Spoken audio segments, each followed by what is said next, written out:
those first times together? 1973, I was in a group called the Ewing Street Times. We moved here about that time to Austin, and we were playing a gig up in Dallas at SMU, and Keith Sykes had brought Uncle Walt. Okay, Shake, let's go back to first times together with Walter and just tell us about those. Well, the first time I met Walter was at a gig up at SMU in Dallas. Yeah, you get that background? Yeah, Sorry. Okay. but we're closely mic'd, so it's just gonna, Okay, Start over again. all right.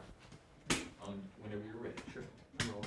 The first time I met Walter was at a gig up in Dallas at SMU. We were playing up there, my band, and Keith Sykes came in to hear the leader of my group, John Vandiver, and brought Uncle Walt with him to do a little guest set. That's when I first met him, and then we moved here to Austin at the same time and started playing the same clubs, the old Saxon Pub Club, and got to know each other. Walter was easy to get to know, so it was automatic, and that's when I first met him. What influence did he have on your music? Well, a lot, because besides the entertainment aspect of it, watching him perform always made a strong impression on me. And when people ask me, I'm a songwriter, so when they ask me, who do you listen to, who are your influences, you know, I'll say Dylan and Lennon McCartney and Walter Hyatt. Truly, you know, Walter's one of the fine songwriters. Did he, in your mind, have the stature as a songwriter with Dylan? He did in my mind, yeah. That's why I put him in the top 3 or in the top 5, because he was amazing. I liked all his songs and his wit, his sense of humor. What was special about Walter's songs?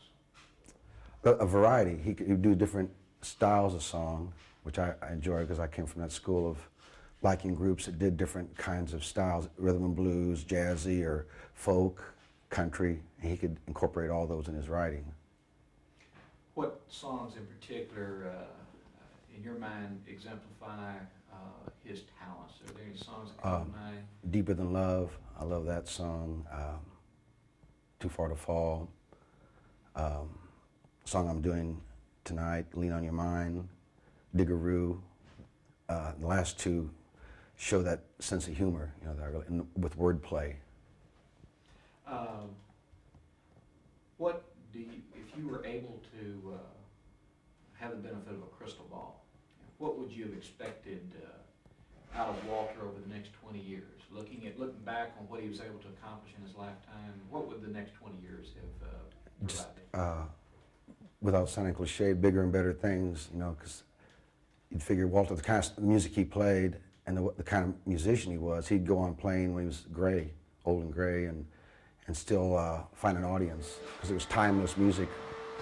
Do you think that had Walter been able to, is that okay on the mic?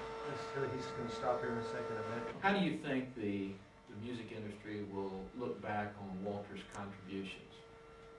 Unfortunately, it'll be like a Van Gogh, you know, it'll be like after he's gone, people will really appreciate mainstream, I think. After other artists start doing his songs and events like this one really spreads his music, I think it'll continue to grow, unfortunately, after Walter's gone.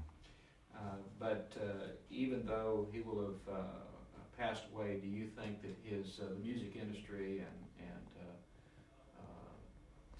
will ultimately recognize him as one of the great songwriters?